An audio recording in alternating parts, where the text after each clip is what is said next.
Well, Russell Westbrook just got traded, which was a transaction that many people were anticipating since both Westbrook and Harden requested trades earlier this offseason. Now, when it comes to James Harden, there have allegedly been multiple suitors out there for his talents and what he could potentially bring to the table for their organizations. And quite frankly, I truly believe the only reason why the Houston Rockets have not traded him yet is because they believe there could potentially be a better option in return for them later on this season, rather than just trying to rush him and in return receive some spare parts from potentially the Brooklyn Nets or the Golden State Warriors.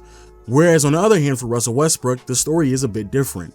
Allegedly, the Houston Rockets have tried multiple organizations, and unfortunately, there has been very little return or interest in the 32-year-old guard, which honestly makes sense when you take into consideration Russell Westbrook's playing style, his age, as well as his contract size. However, here we are now, and Westbrook has found a new home out in DC, and in return, the Houston Rockets received not only John Wall, but a protected first-round pick. And my overall thoughts in this transaction is that the Houston Rockets are coming out as massive losers, whereas the Washington Wizards are not only coming out as massive winners, but also has the potential to save their relationship with Bradley Beal in the foreseeable future. But before we touch on Washington, let's first talk about the Houston Rockets and why I just don't like the transaction for them at all.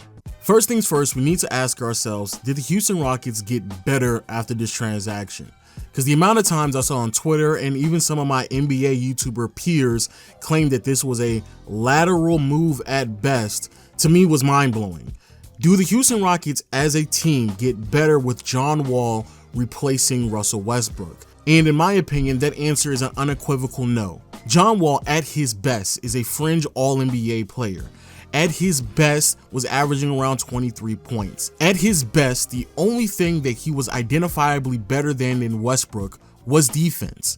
And when you take into consideration that John Wall is coming off of an injury that is not only career altering with his torn Achilles, but also this is a player who hasn't played NBA level basketball in 2 years. I'm sorry, I do not care what other NBA players tell me about John Wall and some random runs they did in the open gym. The type of stress that John Wall's body will see in his first year back will be something that he will have to overcome.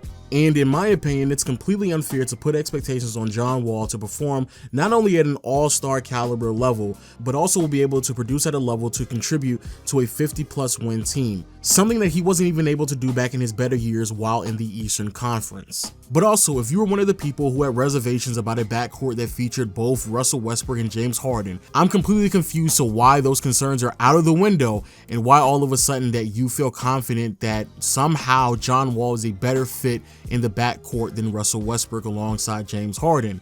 And the reason why I point this out is because at his best, John Wall was not only a ball dominant point guard, but he dominated the ball at a historic level. Back in the 2016-2017 season, John Wall led the NBA in average seconds per touch, time of possession, average dribble per touch, and finished third in touches per game. Mind you, this is not only the same year in which Russell Westbrook won MVP and he was dominating the ball in OKC once Kevin Durant left, but this is also the same season when James Harden was moved to the point guard position, averaged 29 points and 11 assists. And yet still, when John Wall had possession of the basketball, he was holding it longer than both James Harden and Russell Westbrook. Furthermore, John Wall, yes indeed, is a better three-point shooter than Russell Westbrook. But it's not like John Wall has consistently shown the ability to be an above-average three-point shooter. So more than likely, the same problems that we saw last year with Russell Westbrook in the backcourt with James Harden, with opposing teams sagging off of him, we're more than likely still going to see that with John Wall as well. And again, be very mindful, this is me looking at this transaction, trying to be optimistic about who John Wall will be this upcoming season. And so, at best, if John Wall is a slightly worse version of Russell Westbrook, I still ask the question, how exactly does this make the Houston Rockets better? Especially when you take into consideration that there are multiple teams who finished below Houston last year who made additions and improvements to their roster. The only positive I can get out of this transaction for Houston is that they received a draft pick. But when you take into consideration how protected it is, as well as how many draft picks they gave up to receive Russell Westbrook to begin with, well, honestly, even that doesn't look all that impressive. And then on the other hand, we have the Washington Wizards, who again, I believe are massive winners in this transaction. And the reason why I say this goes back to my original question. Are the Washington Wizards getting better as a team? And in my opinion, it's obvious that they are. This is an organization that has not been in the playoffs for 2 years, and in the near future, they have to deal with a Bradley Beal situation that could result in him just leaving, and in return, the Wizards receive little to no assets at all. And so with Bradley Beal's expiring contract on the horizon, as well as them not making the playoffs consistently over the past couple of years, in my opinion, it was a no-brainer to flip John Wall, even if it came at the expense of a protected first-round pick, for an all-NBA caliber point guard. And so with a star caliber player at the point guard position and the bar that must be met to make the playoffs being fairly low, I believe the Washington Wizards went from a 30 to 35 win team to a potential 45 to 50 win team. Now, over the past few hours, I've heard multiple people make claims that Russell Westbrook is going to stunt the growth of some of the younger players on this roster.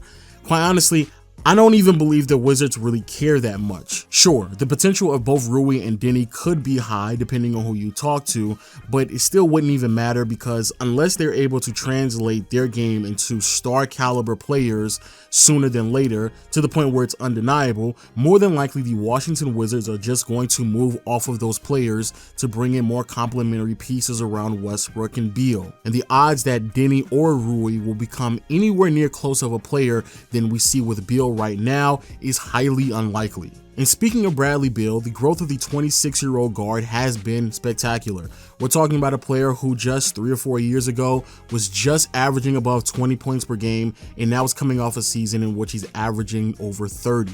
Add that with the development of his ball handling ability, also what he may be able to bring on the defensive end, as well as him being a quality three-point shooter.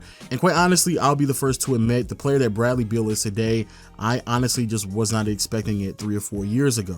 But if we're going to be honest with ourselves, as great as Bradley Beal is, his productivity can be increased even further if he just plays alongside another star caliber player. And when you go back 3 or 4 years ago when Bradley Beal was in a backcourt with John Wall, even though yes, his scoring productivity wasn't as high as it is right now, his efficiency was noticeably better.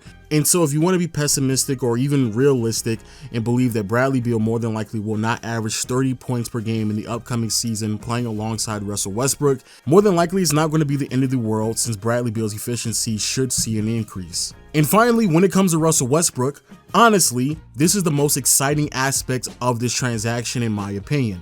Because over the past couple of years, we've all asked ourselves, what would Russell Westbrook look like with ample three-point shooting? What would he look like with a player who is comfortable with a ball-dominant guard? What would he look like on a team that is built specifically for him? And even though this may be a coincidence, the Washington Wizards are that team. Not only is Westbrook still paired with another star caliber player in Bradley Beal, but Beal is a player who can play off ball, as he's proven in prior years. He's also a player who is an elite three-point shooter, and with Beal's growth and development with his ball handling skills, the dynamic between the two stars in the backcourt shouldn't be so predictable that we should see an early exit in this upcoming playoffs, or at least not a disappointing one. And then when you look at the rest of the starting lineup, you have both Bertans and Thomas Bryant at the 4 and 5 position, who are both three-point shooters and can space out the floor. Also, let's not forget, like I said earlier, with players such as Denny and Rui being upcoming young prospects, I believe that there are a handful of teams out there who are willing to give up quality, solid players for those young two pieces. So if the Wizards are able to play this correctly, which honestly I don't believe it's that difficult for them to do at all, especially when you look at the assets that they have at their disposal, there's a huge possibility that we will be able to witness a full season of the best version of Russell Westbrook that we witnessed towards the tail end of last year's regular season. Because after the Houston Rockets moved on from Clint Capella and they decided to go small ball and space out the floor completely for both Harden and Westbrook, Russell Westbrook was able to piece together arguably the most efficient stretch of basketball of his entire career. Mind you, he was doing this while playing alongside James Harden, who was also putting up monstrous numbers. So why so many people believe it'll be that difficult for Westbrook to duplicate that level of productivity with this level of spacing in Washington, alongside a player like Bradley Beal, who is nowhere near as ball dominant as James Harden, is honestly beyond me. Now, with that being said, am I saying that the Washington Wizards are a championship caliber team? No. Am I saying that this is a team that is favored to make it out the Eastern Conference? No. But what I am saying is that the mystery behind John Wall and what we should expect from him is too much risk for a team that needs to start making playoff appearances to convince Bradley Beal to stay there long term. And taking into consideration John Wall's contract and the injury that he's coming off of, the fact that the Wizards were able to receive an All-NBA caliber player, in my opinion, is a massive win. Because be very mindful, even at John Wall's best, he was struggling to accomplish that.